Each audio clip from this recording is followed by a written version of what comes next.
Transition. Hi everybody, I'm Toonamp and we're back with the number 7 best and hold on. I've got a note here. Dear Mr. Amp. Oh, I'm not liking this note already. This note is here to inform you that we feel that the content of your show is not family friendly enough. What? I hardly swear or do anything offensive. Which makes me wonder if I'm doing this whole YouTube thing wrong. Anyway, we don't feel your content is family friendly enough, so we've stuck a picture of puppies in a basket on your desktop. Oh, well, that's not too bad. What is it for? Oh, to use as my background for my videos. I'm actually okay with that. I am not okay with somebody sneaking onto my computer and putting pictures on my desktop. Okay, let's see what we got here. Aw, that's cute, but the picture is too small. I can't really use this. What's that? Enlarge it? But guys, if I enlarge it, it's just gonna look like a bunch of furry turds. Okay, I'll enlarge it. Alright, well that's not too bad. Okay, so where were we? Oh yeah, we're back with the number 7 best and worst television cartoon animated series based off of an animated... You know what? They're movies based off of cartoons that are still cartoons. Let us begin. Transition. And the number 7 worst performing animated movie based off of an animated TV series is Transformers the movie. Wait a minute. Is that right? Transformers did worse than My Little Pony? What do you mean wait till I get to number 5? What is number 5? Don't bring it up and then say never mind. Fine. So yeah, Transformers the movie did worse than My Little Pony the movie, which is saying a lot. Now, have you noticed the differences between some of the best and some of the worst performing movies on this list? None of the best performing movies were made to sell toys. The worst list?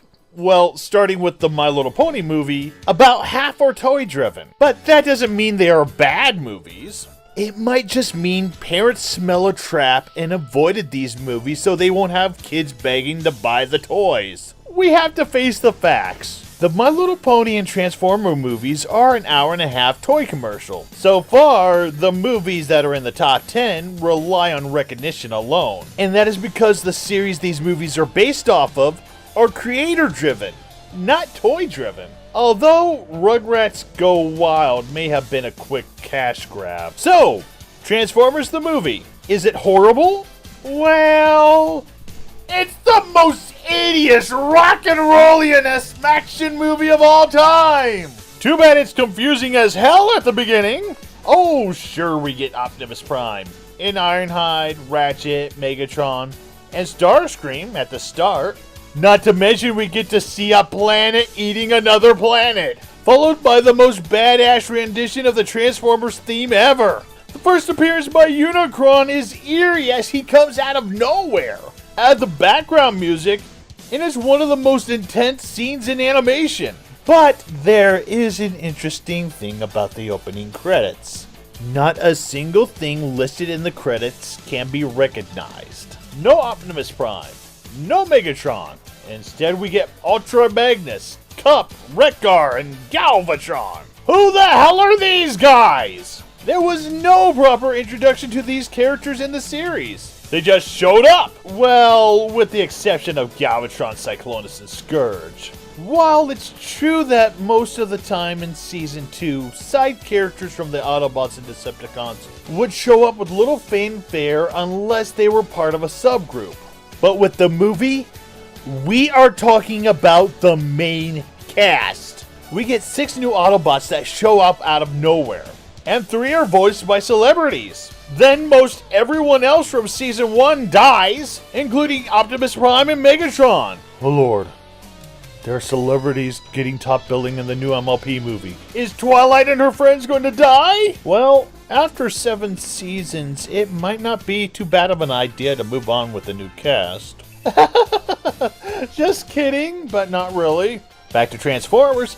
At least with Galvatron and the sweeps, we know where they came from.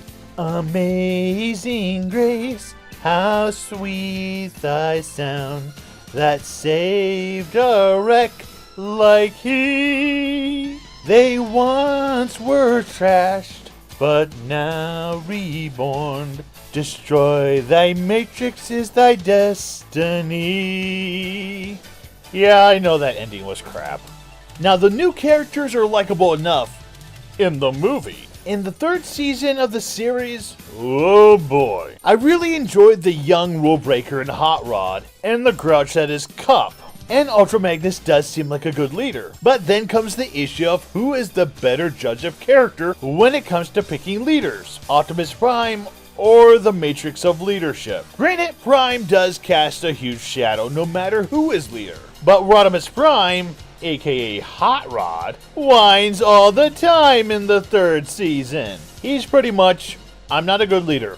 Someone tell me I'm doing a good job so I can feel good. And Ultra Magnus is like, okay, you're a good leader. I can't believe I'm reduced to doing this now. And after Prime picked me, you know Magnus is holding a grudge. But again, I like the new characters in the movie. The problem is, the movie is a roller coaster ride. One action scene after another with very little slowdown. So this is pretty much the whole movie. Unicron destroys a planet. Autobots on Cybertron's moon plans a trip to Earth. Decepticon kills everyone on board the ship. Vacation ruined. Hot Rod and Daniel go fishing. Decepticons attack them. Vacation's ruined. Final battle with Megatron and Optimus Prime. Prime dies. Vacation ruined. Megatron is transformed into Galvatron by Unicron and kills Starscream. Unicron tells him to destroy the Matrix of Leadership by attacking the Autobots. I've already did the joke 3 times, I'm not doing it again. Galvatron attacks the Autobots. Like 3 times before he gets his hands on the Matrix. He isn't good at this!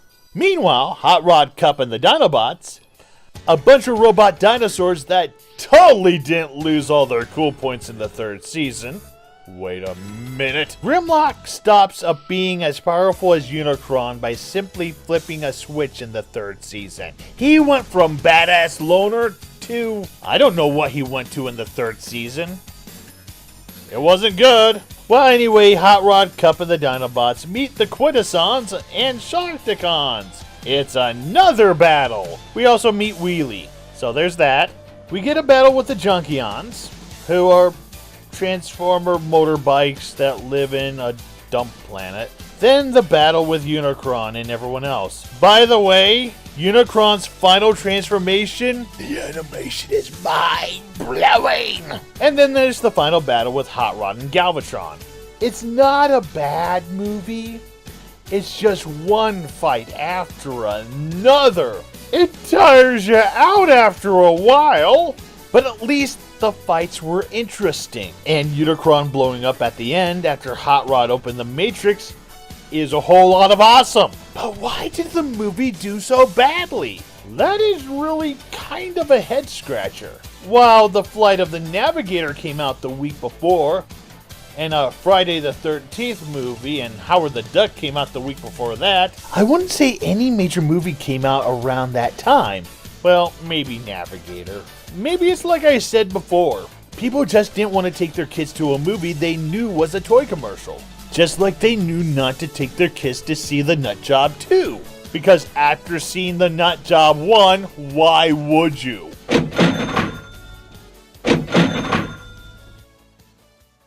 Transition. It's Toonamp trivia time. Actor, comedian, voice actor Paul Winchell had been a voiceover staple in animation throughout the 1960s, 70s, and 80s. Sure I did. Everyone's scared of tigers. Drat! Double drat! And triple drat! Due to his unique voice, he is not easily replaced. However, that does not stop animation companies from trying. Do you know how many different voiceover actors have taken over roles that Paul Winchell once played? Transition. Honorable mention. Recess, school's out. Ladies and gentlemen, I present to you Complaints from a Hat, where I put all my complaints that I have about this movie and put them in a hat and pull them out one by one. First, a little background from this movie. It's summer vacation, and the recess stereotypes are going to summer camp, with the exception of TJ, who is left behind. TJ stumbles upon a plot that's happening at his school, where the old principal is going to move the moon and freeze the earth in order to stop summer vacation and improve test scores. It's up to TJ and the stereotypes to stop him. And the first complaint is, they talk way too much in this movie. There is too much exposition and it slows the movie down. Whatever happened to showing, not explaining? And there's so much padding in this movie too. It's just boring. Next up, the songs. Who are they trying to appeal to when they use the songs from the 60s and 70s? This movie would have been a huge improvement if we had character and story-driven musical numbers that weren't sung by Mikey.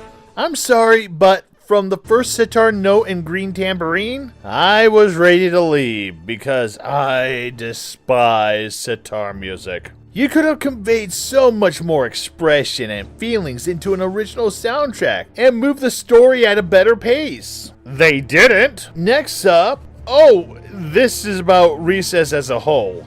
I don't like Mikey. To be fair, I don't like how most big guys are portrayed in animation. They're either bullies, or all they think about is food, comic reliefs, or pacifist sensitive types. There is no middle ground with these characters. Well, maybe Wade from Kim Possible.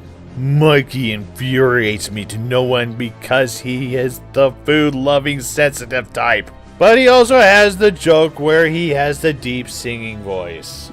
That wasn't overplayed in the movie at all. Mikey is a tired old trope that needs to be taken out back. Next, is this a movie?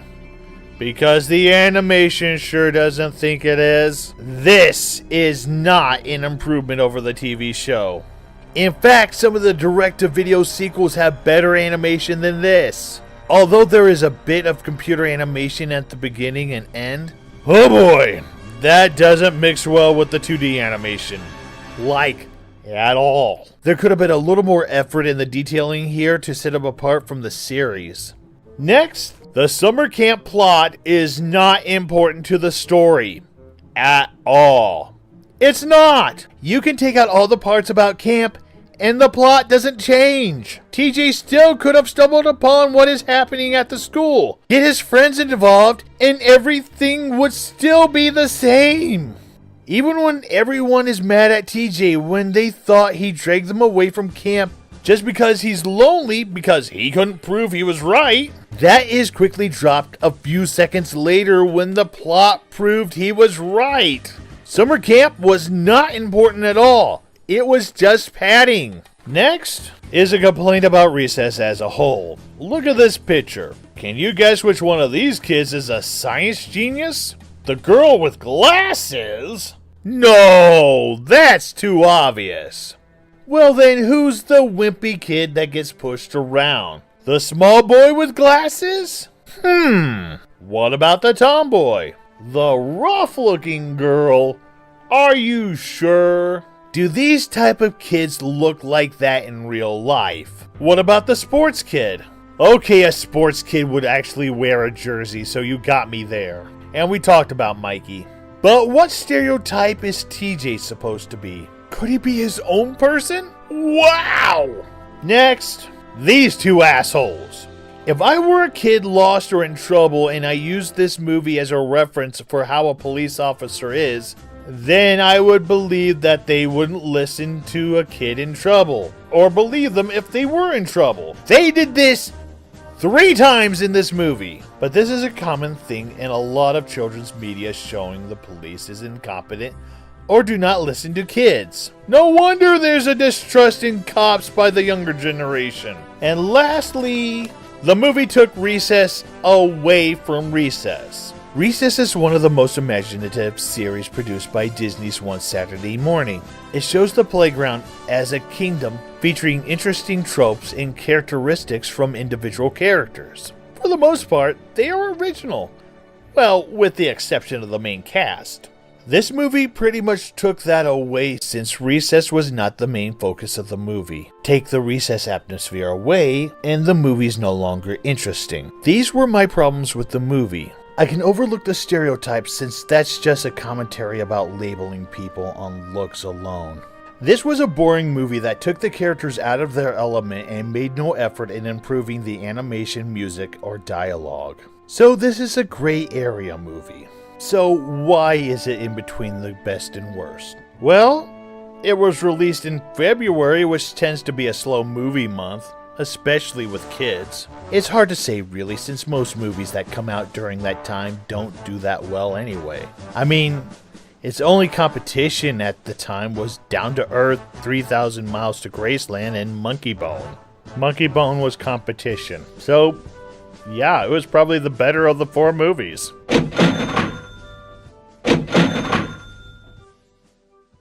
Transition. Welcome back to Toonamp Trivia. So, how many characters that Paul Winchell played were taken over by somebody else? Well, let's find out. I am making a rule, however, that these characters have to be directly taken over by somebody else while during a show that Paul Winchell was in. I am, however, making the exception for Dick Dastardly. First, let's start with the obvious. The obvious being Jim Cummings, who took over for Tigger in the New Adventures of Winnie the Pooh. I'm gonna get in there. If it's the last thing I do. Zummy Gummy from the Gummy Bears. I'd better study my spells even harder now. So next time, I'll be ready for his dirty tricks. And Dick Dastardly in Wacky Races Forever. Drat, and double drat. Next up comes Peter Woodward, who is currently taking over the voice of Dick Dastardly in the new Wacky Races series. I tried to stop, but absolutely nothing can stop me. And finally comes Michael Bell, who took over the role of Dick Dastardly in the Fantastic World of Hanna-Barbera ride at Universal Studios. We got you surrounded. Oddly enough, he's the closest sounding to Paul Winchell when it comes to these takeovers. He took over the role of Gargamel in the final season of Smurfs. Paul Winchell kind of left the series after he read the scripts for that season. Who would have thought that it was a bad idea to have the Smurfs go to another time and place through a portal? Wait a minute, everybody did! Except for the producers of the show, apparently. Michael Bell's portrayal of Gargamel is not as strong as his Dick Dastardly portrayal.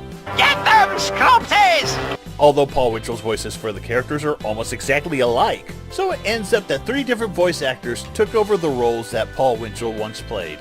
Jim Cummings 3, Michael Bell 2, and Peter Woodward 1. But what do you think? Does any of them sound close to Paul Winchell, or do they sound entirely different? Let me know in the comments. Transition. And the number 7 best performing animated movie based off of an animated television series is South Park. Bigger, louder, and uncut. It has been 18 years since I've seen this movie. It's also been a long time since I've seen the actual South Park television series. So I'm not really up to speed on the current South Park. But after watching this movie, I have to say, holy crap, this is a brilliant film. Yes, it's rude. Yes, it's crass. Yes, it relies way too much on shock humor. And let me tell you, even though I saw the series before my first viewing, I was not prepared for this movie at all. And back then, even though I was around 21 when I saw it, it was kind of hard for me to wrap my head around the movie's themes. Nowadays, it's a bit different. As always with South Park's themes, it talks about social cues about swearing, but it also drives home the point that parents can be oversensitive and a little disconnected with their children. But it also has the point that people want to be offended for the sake of being offended. What's that saying go? If you're not going to be offended, I'll be offended for you. Yeah, this movie highlights a lot of things wrong with the 90s, and more so in today's society. Especially blaming others for our own faults. Right, people blaming McDonald's for childhood obesity. Learn to have discipline, or at least say no to your kids. I mean, you're the ones feeding them. This is the movie Recess School's Out should have been. Great songs, perfect use of characters, and everything intertwined perfectly. With the exception of the whole Stan Windy and Snooty Boy 283 thing. Did not care much for Snooty Boy 283. This movie took place between seasons 2 and 3 of the series, so the series was still pretty new when this came out. Again, I can't compare it with the current seasons of South Park, but from what I've seen of it, this movie is kind of tame in some parts. Even compared to YouTube, this is tame. You know, I bet you could replace all the dialogue with an hour and a half of the angry video game nerd. Only you're not going to get the substance. So this is early South Park, so I doubt that this was in the height of the show's popularity. But it still did really well, especially for a sophomore series on Comedy Central. So, what was the movie up against? Well, Summer of Sam came out the week before, no clue what that is, and American Pie came out the week after. Oh! The weekend that South Park came out, it opened with Will Smith's Wild Wild West. So yeah, it did have competition. But the number 7 best performing is not bad at all. Especially considering how much money they spent on the animation for South Park. But then again, even with the cutout animation, it's still 100 times better than Recess.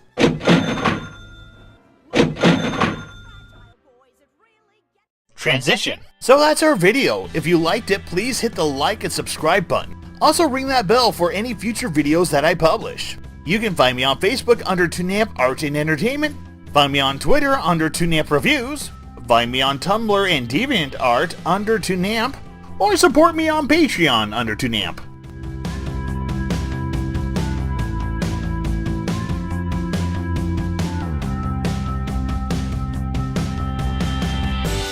Yeah, let's hear it for pre-made videos! But I still have to deal with this monstrosity. I don't want to really use it, but I'm kind of concerned there was no name with that letter. But who has access to this computer that can put pictures on it? It is a mystery. To be continued, I guess? There is nothing about this I understand. Oh, I'm gonna have a continuing storyline. But that doesn't make sense with these videos. New people that come to these videos are gonna wonder what the heck is going on. And doing the storyline stuff will be outdated within a year. Yeah, this is a really good idea, guys.